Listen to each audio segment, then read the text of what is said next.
Adventures of the Teenie Weenies. Chapter 7. Help, Policemans.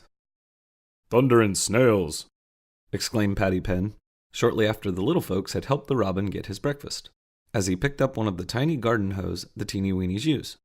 I'd bust this hoe with one dig. That's what I'd do. And the big fellow burst out in a loud laugh.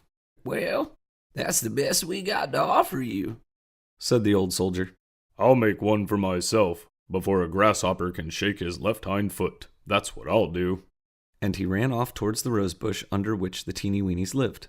In a few minutes, he returned with a big thorn, which he had cut from a dead briar, and, using a match for a handle, he made a fine hoe by tying the thorn to the mat. There.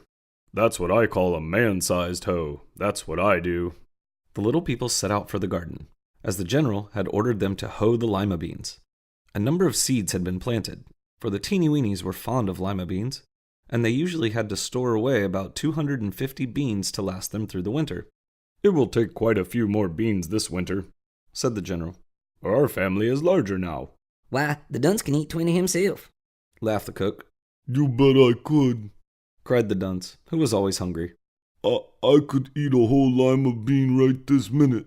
Why, you couldn't eat half a bean at once, said the old soldier. Well, I bet a grape seed I could eat a third of a bean anyhow. The Teenie Weenie garden was hidden away, where grown-up people would not be likely to tramp on the plants, and the little folks trudged along to the garden. The Teenie Weenies soon arrived at the garden, and they set to work at once, singing a little song and keeping time with the music as their tiny hoes struck the ground. The lady of fashion helped with the work, but she was very careful not to soil her new garden suit, especially her tiny boots, which were made out of the finest frog leather. Listen, said the old soldier.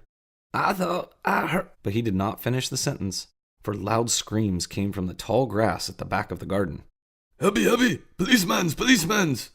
Came a voice, and suddenly the frightened China burst into sight with the most alarming speed. Hanging onto his shirt tail was a big fat pinching bug, and the scared China was only touching the ground about every 6 inches. Paddy Pen struck the bug on the head with his huge hoe as China went by, and it rolled over on the ground, half stunned by the mighty blow. Where did you pick up your friend? asked the general, as he watched the bug scurry away through the tall grass. Me no picky him up. I same, he pick me up. Me sit down under bush to rest, and me go sleepy. Me wakey up much click, and willikers. Me see big pinchy bug and me run, but he catchy my shirt tail, and me running like grasshopper. I should say, you did run like a grasshopper, laughed the cowboy. I same, you run like grasshopper too. If big pinchy bug was hanging on your shirt tail.